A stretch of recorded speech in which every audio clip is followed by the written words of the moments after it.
Apakah suara saya terdengar? Beneran, Pak. Oke. Selamat malam Ibu, Bapak, Saudara semua. Malam Malam. ini saya mau sharing sesuatu, tapi mohon izin saya off cam dulu karena sinyalnya nggak stabil. Oke, Pak. Jadi judul yang saya berikan adalah judul yang bahasa Inggrisnya sebetulnya Jacob the Supplanter, Yakub sang perampas kedudukan. Kita semua udah tahu cerita tentang Yakub ini, mungkin dari sekolah minggu dulu ya. Mungkin ada juga pertanyaan-pertanyaan seperti yang berikut ini. Ya. Jadi kita semua tahu bahwa Yakub itu menipu kakaknya. Kakaknya itu namanya Esau untuk menjual hak kesulungan. Juga menipu ayahnya, Ishak yang buta, mencuri berkat yang seharusnya untuk kakaknya si Esau. Apa itu hak kesulungan? Kok heboh ya? Zaman dahulu hak kesulungan itu penting. Nanti kita lihat. Kalau zaman sekarang hampir tidak penting ya. Semua anak sama rata. Tapi pada waktu itu di kebudayaan Ibrani, hak kesulungan itu sangat penting. Nah, kalau kita lihat silsilah Yesus, Tuhan Yesus, Yesus itu ada dari jalur keturunan Yakub. Nanti kita lihat ini kutipan dari kitab suci. Memang semua orang jatuh dalam dosa. Dalam zaman Yakub belum ada hukum Taurat, jadi dosa belum diperhitungkan. Jadi ini Yakub menipu ini belum bisa disebut dosa. Tapi apa Tuhan berkenan? Nanti kita lihat ya. Hukum Taurat tuh baru ada di dalam zaman Musa. Apakah Tuhan merestui tindakan curang, menipu, dan mencuri ini yang dilakukan oleh Yakub? Nanti kita lihat ya. Ayah Yesus bukan Allah biologis ya, ayah angkat ini namanya Yusuf. Yusuf adalah keturunan Yakub. Apa Yusuf ini pantas jadi ayah angkatnya Yesus? Kita teliti dalam ayat-ayat kitab suci berikut. Nah, kalau kita lihat ini adalah dari Matius ya. Panjang sekali. Ini mulai dari Abraham kan, Abraham, Ishak, Yakub, dan seterusnya yang terakhir Yakub ini Yakub bukan yang Yakub di atas ya, Yakub yang beda. Yakub memperanakan Yusuf suami Maria yang melahirkan Yesus yang disebut Kristus. Jadi ayah angkat Yesus itu adalah Yusuf dari jalur keturunan Yakub. Nah, seperti tadi pertanyaannya, apakah Tuhan merestui cara curang ini? Baik, kita lihat. Nah, kita lihat dulu ya, flashback sedikit. Abraham itu punya anak kandung namanya Ishak. Nah, dia satu-satunya yang mewarisi hartanya. Ismail itu anak dari budak Abraham, jadi tidak diperhitungkan ya di sini. Lalu Ishak ini mempunyai istri namanya Ribka. Dari istrinya itu mula-mulanya mandul ya, tapi akhirnya Tuhan membuka rahim Ribka dan dia mengandung. Tapi sewaktu mengandung, di dalam perutnya terjadi seperti tonjok-tonjokan. Seperti ada perkelahian di dalam rahim.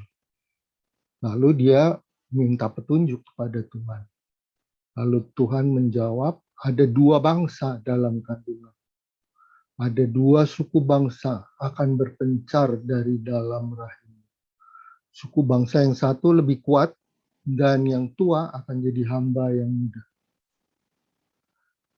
Waktu bersalin memang lahir anak kembar, tapi keluarnya tentu tidak bisa serempak. Yang keluar pertama warnanya merah. Merah ini dalam bahasa Ibrani Edom. Nah, nanti kita akan tahu ada bangsa Edom itu keturunan dari yang pertama. Seluruh tubuhnya seperti jubah berbulu, jadi bulu-bulunya lebat. Nah, dia dinamai Esau. Ya. Kemudian lahir yang kedua, anak kembar satu lagi. Waktu lahir tangannya itu mencengkram tumit kakaknya, tumitnya Esau. Karena itu dia dinamai Yakub. Yakub itu artinya pencengkram tumit, atau bahasa kiasannya perampas kedudukan, supplanter. Berikut, jadi Esau itu selain artinya merah, itu juga artinya berbulu dan kasar. Yakub artinya pemegang tumit, pencengkram tumit, supplanter, perampas kedudukan, licik, dan penipu. Itu artinya. Waktu lahir, Yakub memegang tumit Esau. Seolah-olah bilang, oh aku yang harusnya lahir lebih dulu, bukannya kamu gitu. Ya, seolah-olah begitu. Makanya dalam kandungan dua-duanya itu berkelahi. Ya. Kemudian Esau ini jadi seorang pemburu. Nah, sedang Yakub senang tinggal di kemah. Waktu itu belum ada rumah, dia kemah ya tinggalnya. Nah, Ishak ini sayang, bapaknya ini sayang kepada Esau. Karena bapaknya suka makan daging buruan. Sedang Ribka, istrinya, sayang kepada Yakub. Nah, jadi kita lihat di sini, ayah sayang pada Esau, ibu sayang pada Yakub. Nah, pada suatu kali Yakub sedang masak. Esau datang dari berburu, kecapean, lalu dia minta, kamu masak apa itu merah-merah itu? Aku minta dong. Karena itu dia disebut Edom. Edom itu merah. Terus Yakub udah lama tahu tentang hak kesulungan dan dia memperhitungkan betul itu ya. Dia kepingin sekali dari dulu itu kepingin dia yang pertama. Jadi dia mengatakan pada kakaknya, jual dulu hak kesulunganmu. Terus kakaknya bilang, sebentar lagi aku akan mati. Apa gunanya hak kesulungan? Ayo bersumpah dulu. Jadi zaman dulu tuh kalau ngomong aja tuh belum afdol ya, disuruh bersumpah dulu, maka dia bersumpah menjual hak kesulungan kepada Yakub. Lalu Yakub memberi itu masakan kacang merah itu. Kemudian Esau makan, minum, berdiri, pergi. Sesimpel itu hidupnya. Jadi dia hanya mengejar tujuan jangka pendek. Mau makan, sudah makan, minum, kenyang, berdiri, pergi. Sedangkan Yakub itu pikirnya panjang, jauh ke depan. Dan dia merasa dia puas bisa mengakali kakaknya. Ya, kakaknya sudah bersumpah menjual kesulungannya. Nah, kita lihat dalam keluarga yang satu kesayangan ayah, yang satu lagi kesayangan ibu. Dua watak sangat berbeda dan mereka ini saling berkompetisi akibat orang tua melakukan pembedaan kasih. Nah, mungkin ada nggak di antara kita yang mengalami? Biasanya orang-orang zaman dulu ya, nggak zaman sekarang. Zaman dulu tuh ada yang anak kesayangan. Biasanya anak yang kesayangan tuh anak pertama. Ya. Dan ada juga ya anak kesayangan ibu. Biasanya begitu. Tapi mungkin zaman sekarang sudah tidak terlalu relevan. Kenapa sih Yakub ingin hak kesulungan? Nah, menurut adat istiadat Yahudi saat itu, anak sulung itu akan mewarisi 2 kali lipat dari anak-anak lain. Dan menjadi kepala keluarga kalau ayahnya meninggal. Jadi dia semacam pemimpin dari marganya. Ya. Ini dicantumkan dalam Ulangan. Jadi hak kesulungan itu 2 bagian dari segala kepunyaan.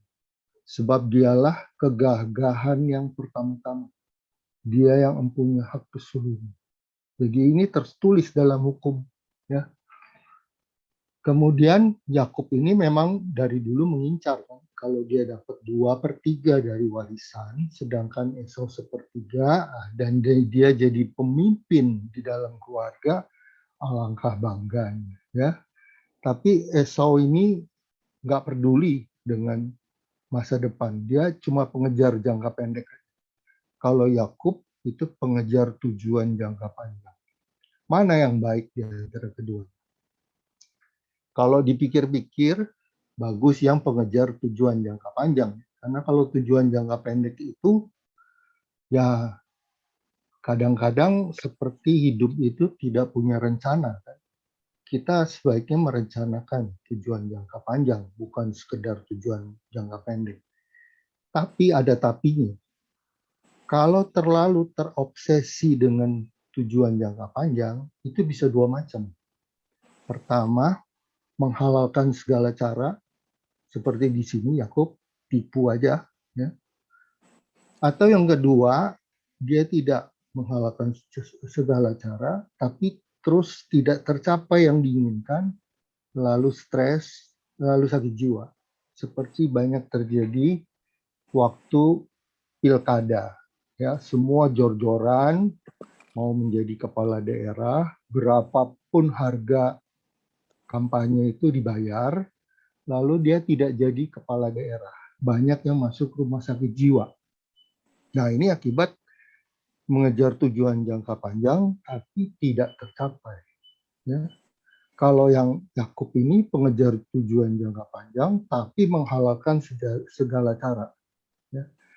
Nah, sup kacang yang jadi iri hati si Esau ini dalam bahasa Belanda itu bruinebone sup gitu ya. Mungkin ada yang belum tahu, nah gambarnya seperti ini. Mungkin sudah pernah merasakan ya. Ini kacang merahnya, ini yang diminta oleh Esau. Nah, kita lihat yang berikut. Lalu Ishak ini ceritanya sudah sangat tua, matanya nggak bisa melihat dengan jelas. Lalu Esau dipanggil, lalu dia mau memberkati Esau ya sebagai anak sulung. Lalu diperintahkan berburu, lalu bikin makanan yang enak, lalu dibawa kepada Ishak supaya diberkati Esau sebelum Ishak meninggal. Tapi ibunya Esau ini nguping, ya. Jadi dia dengar bahwa Ishak mau memberkati Esau, maka dia memanggil Yakub,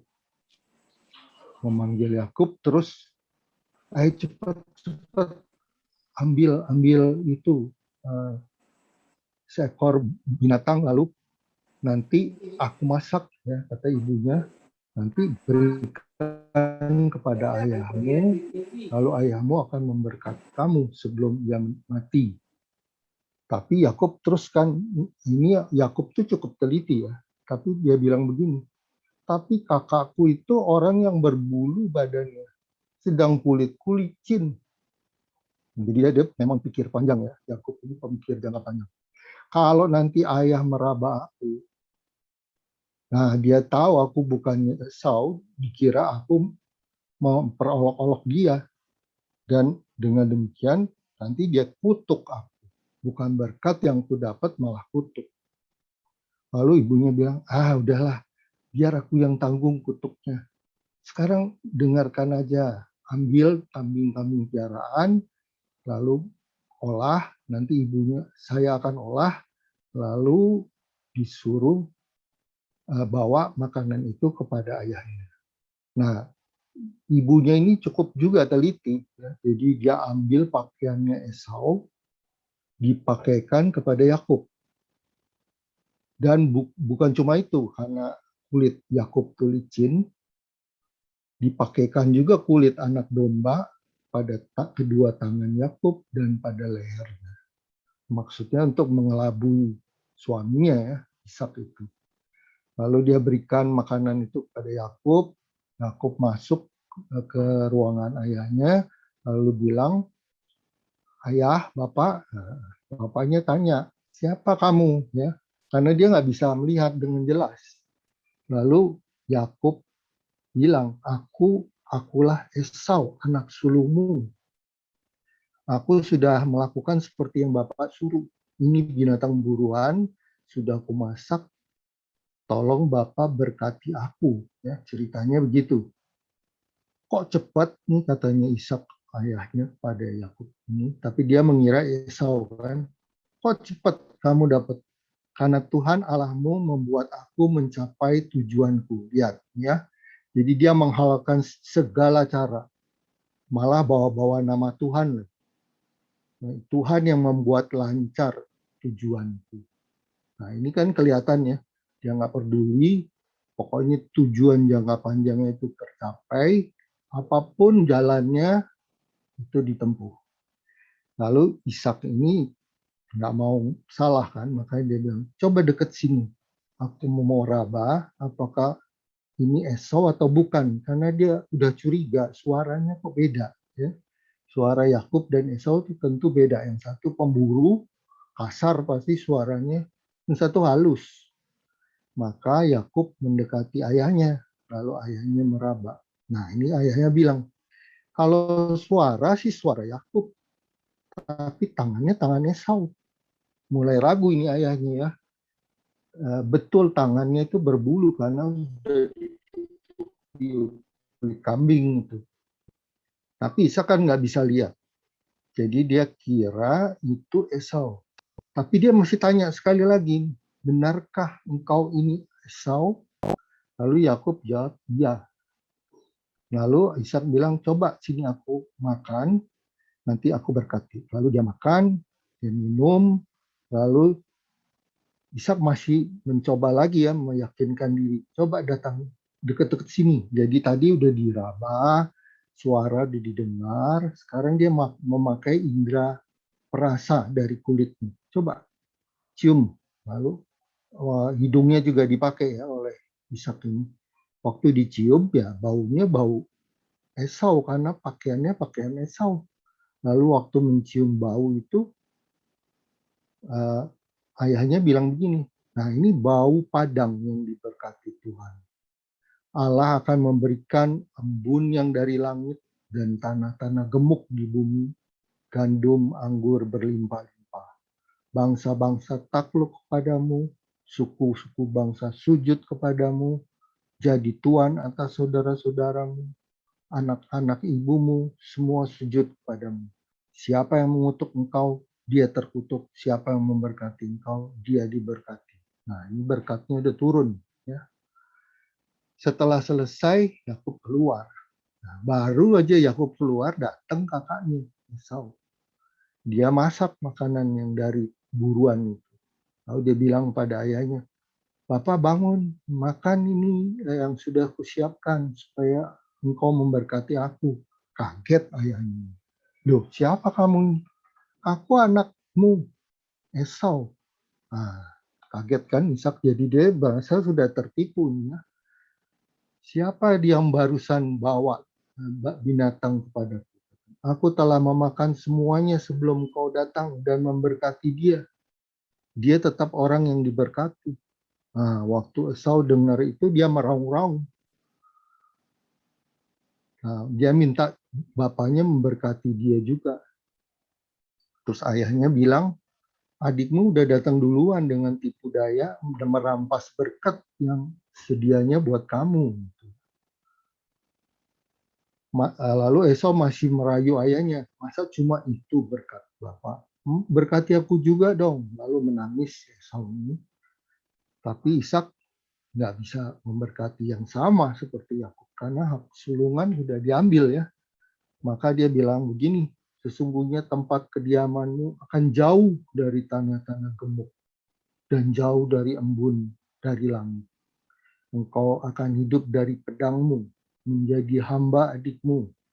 Tapi kalau kamu berusaha sungguh-sungguh, kelak kamu akan melemparkan beban itu dari tempukmu. Jadi nanti dia akan berhasil juga. Ini berkat yang tersisa. Nah, Esau ini sangat dendam kepada Yakub karena berkat yang tanah-tanah gemuk dan lain-lain itu diambil oleh adiknya. Lalu dia bilang gini, biasa kalau orang pemburu itu kan ekspresif ya. Dia bilang, awas nanti ya, hari-hari berkabung, kematian bapak itu nggak lama lagi. Nah, waktu itu akan kubunuh adikku. Mungkin dia ngomong sendiri gitu ya. Tapi juga mungkin dia juga ngomong kepada ibunya, Ribka. Maka Ribka kaget kan. Dia panggil Yakub. Esau bermaksud balas dendam, membunuh kau. Sekarang lari ke Laban.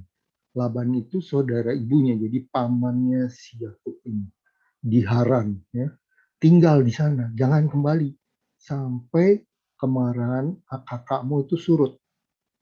Nanti akan aku suruh orang jemput kamu kalau dia udah nggak marah. Kalau kamu nggak pergi, nanti aku kehilangan kamu berdua pada satu hari. Jadi kalau Yakub nggak pergi, tentu Yakub kan dibunuh. Nah, kalau Esau udah membunuh Yakub, Yakub juga dibunuh kan oleh di situ ada namanya tua-tua ya. Jadi pemimpin dari marga itu pasti dibunuh juga, membunuh. Jadi satu hari itu akan kehilangan 2 anak dan maka larilah Yakub. Ya. Nah, sekarang kita lihat di sini Yakub sudah menang atas Esau, berhasil merampas berkat walaupun dengan cara curang. Dia berkomplot dengan ibu. Tapi ternyata tujuan yang dia idam-idamkan itu walau tercapai, sekarang dia harus lepas. Karena Yakub harus mengungsi ke tempat pamannya. Kalau enggak dia dibunuh. Jadi yang dia perjuangkan itu kan sia-sia. Dia maksudnya mau menguasai harta ayahnya, sekarang dia sendiri harus pergi ke rumah paman. Ya. Ayahnya juga kecewa pasti. Kakaknya mau bunuh dia.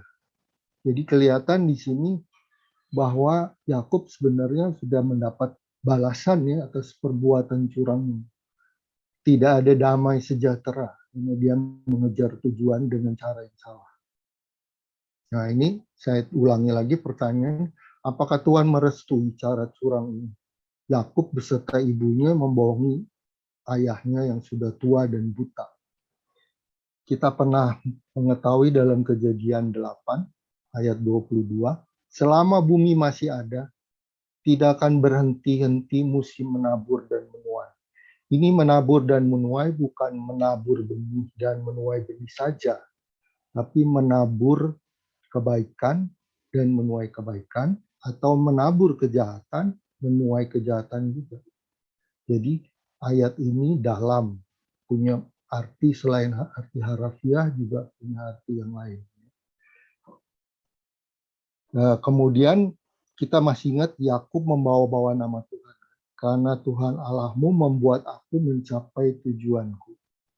Nah, saya punya pengalaman dengan orang yang tidak punya anak. Jadi suatu kali itu ada seorang di lingkungan saya yang dia punya rumah, dia punya kendaraannya walaupun cuma motor, tapi dia membujang, dia tidak punya anak ya, jadi karena tidak menikah.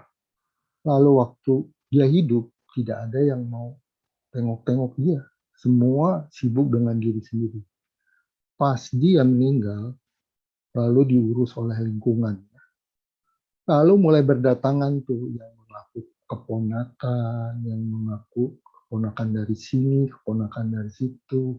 Apa yang dicari? Nggak lain dari warisan. Jadi kita lihat bahwa sedunia ini itu sebenarnya yang orang banyak kejar itu adalah berkat jasmani. Nggak ada yang memikirkan rohani. Sewaktu masih hidup, tidak ada yang tengok. Begitu meninggal, banyak yang mengaku keponakan. Ya. Lalu contoh kedua, ada seorang yang saya kenal juga, punya 2 orang anak. Yang satu anak angkat, yang satu anak kandung. Lalu yang anak angkat ini tentu diperlakukan sama, kecuali dalam hal warisan. Nah, ibunya ini mengadakan pembedaan. Jadi dia sudah pergi dulu ke notaris, mengatur bahwa kalau saya meninggal akan gini-gini. Ternyata setelah belum sampai ibunya meninggal, anak kandungnya melempar dia ke rumah jompo. Tidak mau. Kemudian surat-surat waris itu nggak tahu bagaimana bisa diubah. Mungkin dipaksa tanda tangan ya. Orang tua kan udah pikun atau gimana. Ya, tanda tangan aja gitu. Akhirnya semua jatuh ke tangan anak kandung. Anak yang satu lagi nggak ya boleh dibilang nggak dapat apa-apa lah. Kemudian yang anak kandung ini pergi ke luar negeri, tidak mau tahu, ibunya tetap di rumah jompo, dan yang merawat ibunya waktu meninggal adalah anak angkatnya. Kalau lihat kisah ini tragis ya. Ini diperebutkan selalu uang, uang, dan uang. Ya beginilah dunia. Ya. Nah, Yakub ini ceritanya mengungsi di rumah pamannya. Pamannya ini punya 2 anak, Lea yang sulung, Rahel yang bungsu.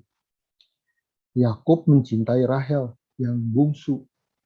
Lalu dia minta kan kepada Laban, boleh nggak memperistri?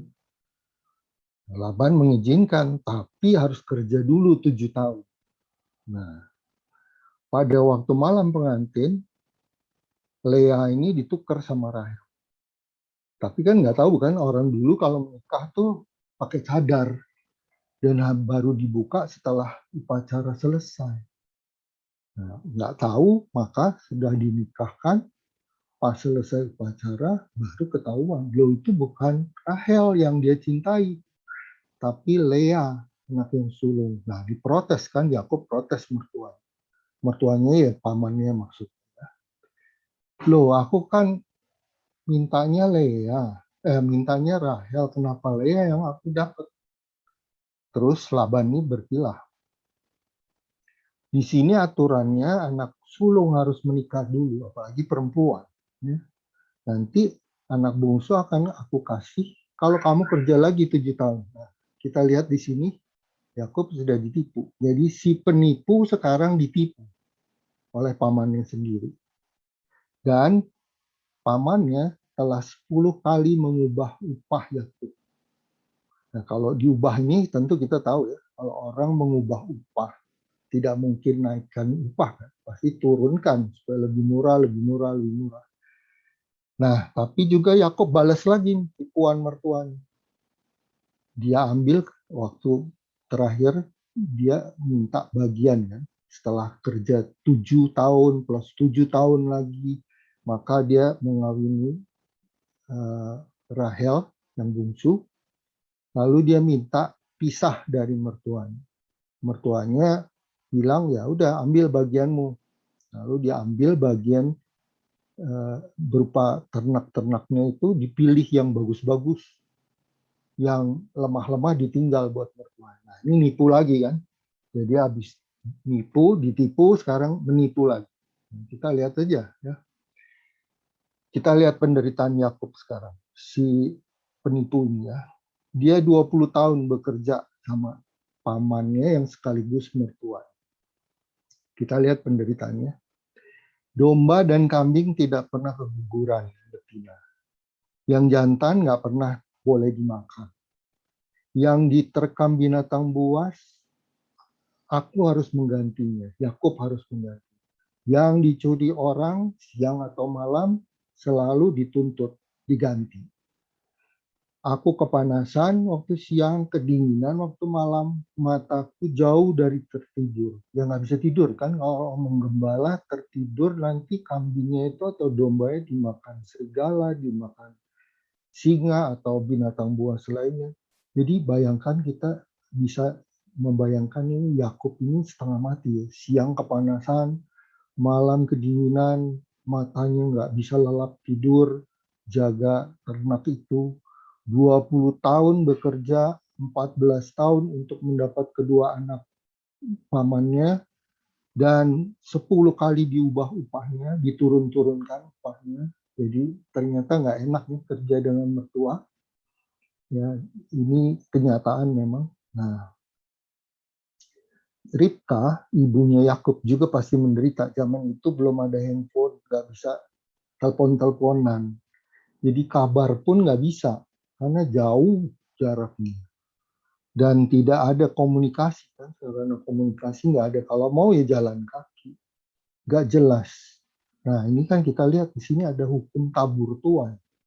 Siapa menabur angin, dia menuai beliung. Jadi ternyata ada balasan untuk setiap perbuatan. Nah, akhirnya setelah Selesai masa kerjanya, Yakub minta izin pulang ke mertuanya. Dia dapat perintah juga dari Tuhan pulang ke rumah ibunya. Nah, dalam perjalanan Yakub tuh sangat ketakutan karena dalam jarak berapa ratus kilometer itu ada Esau itu datang dengan 400 pengikutnya. Dia kan masih ingat dosanya ya, menipu kakaknya. Nah, Yakub dihantui rasa bersalah karena menipu kakak dan sekaligus ayah. Nah, malam itu terjadi pergumulan Yakub dengan Allah.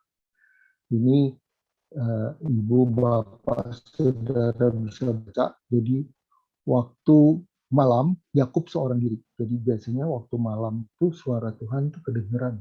Kita bisa dengar suara Tuhan waktu bersunyi. Seorang laki-laki bergulat dengan dia sampai fajar. Laki-laki itu tidak dapat mengalahkannya, maka dia memukul sendi pangkal paha Yakub sehingga terpelecok. Artinya terpelecok tuh jadi keluar dari bonggol sendinya. Lalu orang itu bilang, biarkan aku pergi karena fajar telah menyingsing. Yakub bilang, aku nggak akan membiarkan kamu pergi sebelum kamu memberkati aku. Ini agak aneh ya. Dalam pergumulan kok sempat-sempatnya orang itu berkata kepada Yakub, siapa namamu? Yakub menjawab, Yakub. Ya.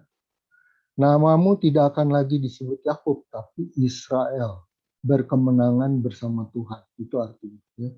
Engkau telah bergumul melawan Allah dan manusia dan engkau menang. Lalu Yakub minta, siapa namamu? Mengapa engkau menanyakan namaku? Jawab orang itu. Lalu diberkati Yakub di situ. Ya. Jadi ini dia bergumul dengan Allah dan manusia. Jadi dia bergumul dengan Allah dan manusia. Jadi Allah yang menyerupai manusia saat itu. Ya. Dan tidak bisa dikalahkan Yakubnya, maka dipukul pangkal sendinya. Nah, sejak itu Yakub pincang. Ya. Sejak saat itu juga orang Israel tidak makan daging yang menutup pangkal paha. Nah, itu kebiasaannya karena asalnya dari Yakub ini. Ya. Nah, kita mau perhatikan dulu ayat ini. Siapa sih orang ini? Memang di sini disebutkan melawan Allah dan manusia. Nah, kita lihat dulu. Kenapa kok bergumul? Nah, kita lihat ya, kalau pertandingan tinju, dua-duanya udah capek, kelelahan, biasanya yang satu petinju memeluk yang lain. Maksudnya supaya apa?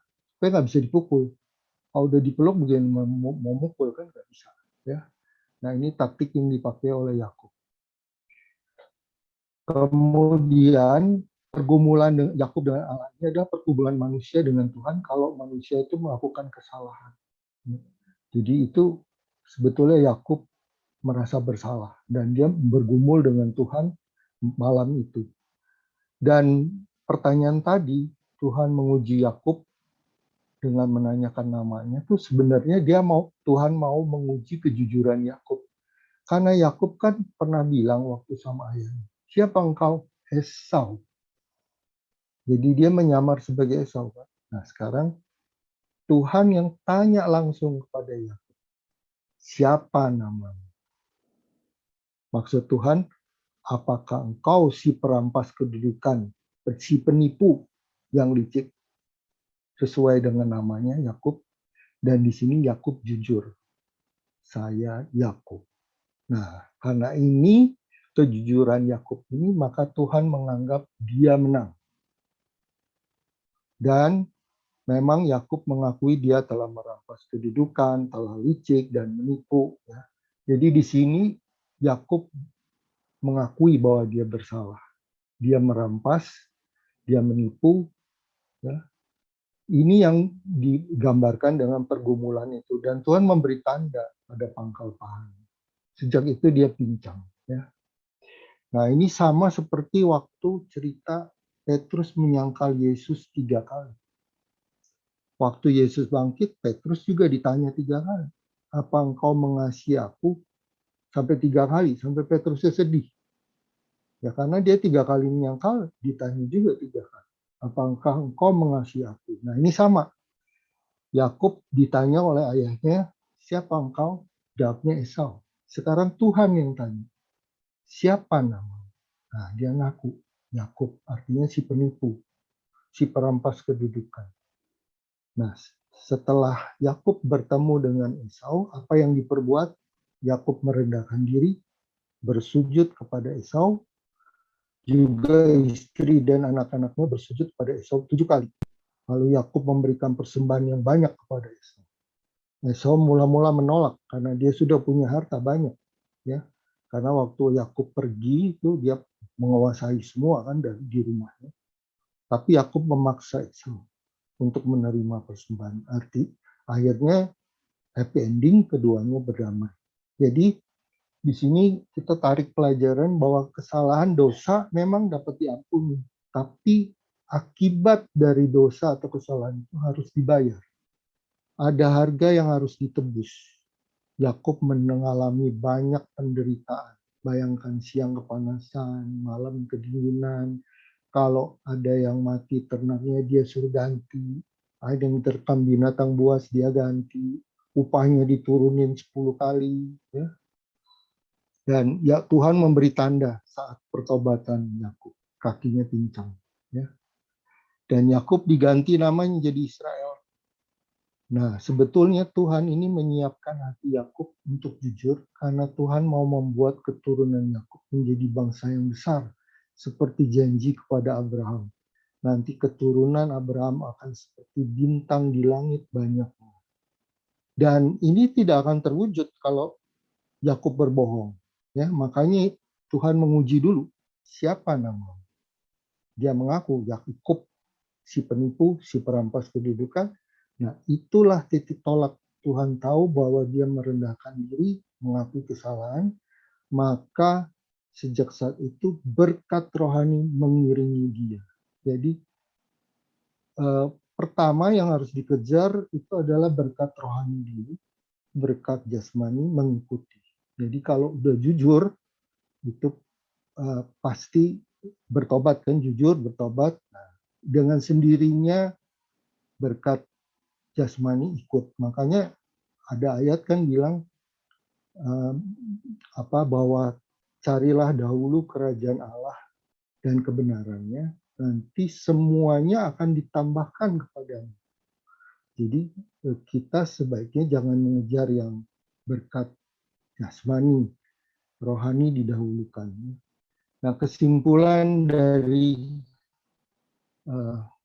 kisah Yakub ini, kita harus hati-hati mengambil keputusan karena keputusan dapat menentukan masa depan. Salah mengambil keputusan akan fatal, ya. Dan tapi juga kalau kita terlalu terobsesi akan sesuatu, jadi udah kepengin maunya itu ya harus itu. Kadang-kadang hal-hal lain tuh yang lebih penting jadi kabur, jadi tidak kelihatan. Padahal itu penting, ya. Dan juga bisa menghalalkan segala cara. Juga kisah Daud dan Batsheba kita masih ingat ya. Batsheba hamil karena ulah Daud. Nah, Daud yang kebingungan karena nanti kalau suaminya pulang gimana ini? Tahu bahwa dia berzina dengan istrinya, dengan Batsheba, maka Daud cari-cari akal kan, dihalalkan segala cara. Mula-mula disuruh mabuk, disuruh tidur, suruh pulang ke rumahnya, ternyata nggak pulang. Hari kedua dibikin mabuk, juga disuruh pulang nggak pulang. Ya. Jadi nggak berhasil. Maksudnya Daud kan supaya suaminya kalau pulang terus nanti hamil, lahir anak, nggak curiga kan, suaminya udah pulang ke rumah. Tapi suaminya nggak pulang ke rumah itu, Uria itu. Maka Daud melakukan yang terakhir. Taruh Uria di paling depan dalam peperangan yang dahsyat, lalu seluruh pasukan disuruh mundur, Urianya mati. Nah, istrinya diambil. Nah, ini tujuan menghalalkan segala cara. Ya, dalam kisah Daud dan Batsheba. Nah, keputusan kita saat ini kadang menentukan generasi mendatang. Jadi kalau misalnya kita minta-minta ke Gunung Kawi atau gimana, itu menentukan generasi mendatang. Tuhan akan menghukum sampai generasi ketiga dan keempat. Jadi kalau kita menjual atau menjalin perjanjian dengan kuasa gelap, itu yang menderita nanti keturunan kita. Ya. Sebetulnya Esau tuh menyesal bahwa dia telah menjual hak kesulungan, tapi dia nggak bertobat, malah berencana membunuh.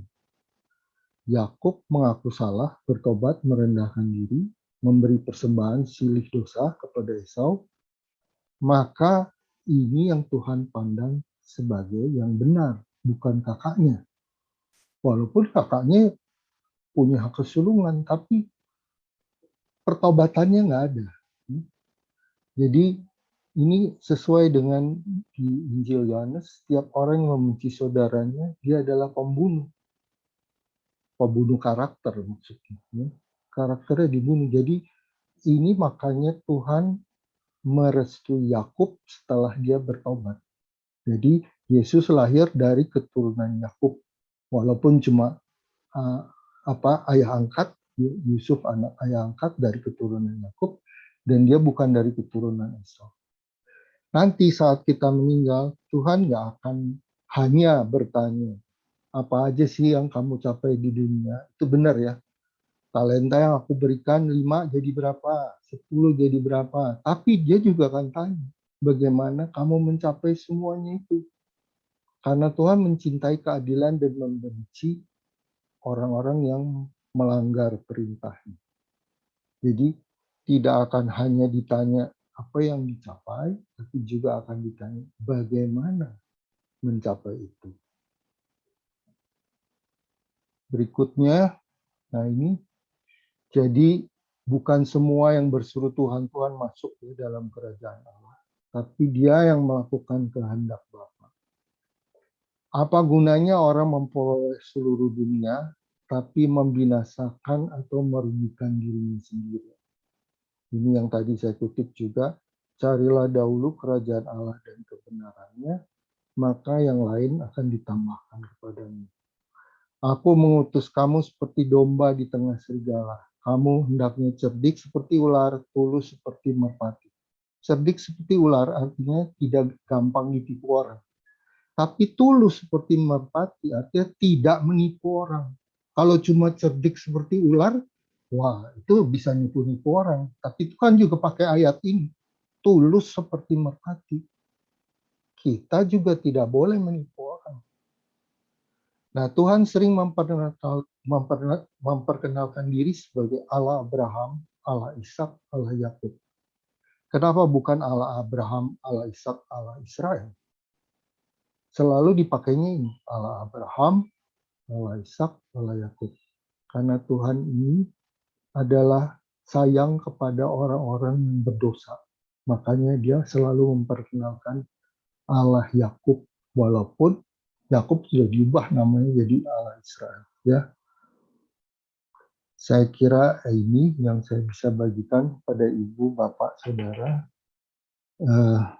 Saya kira cukup dulu. Saya kembalikan kepada host. Terima kasih atas perhatiannya.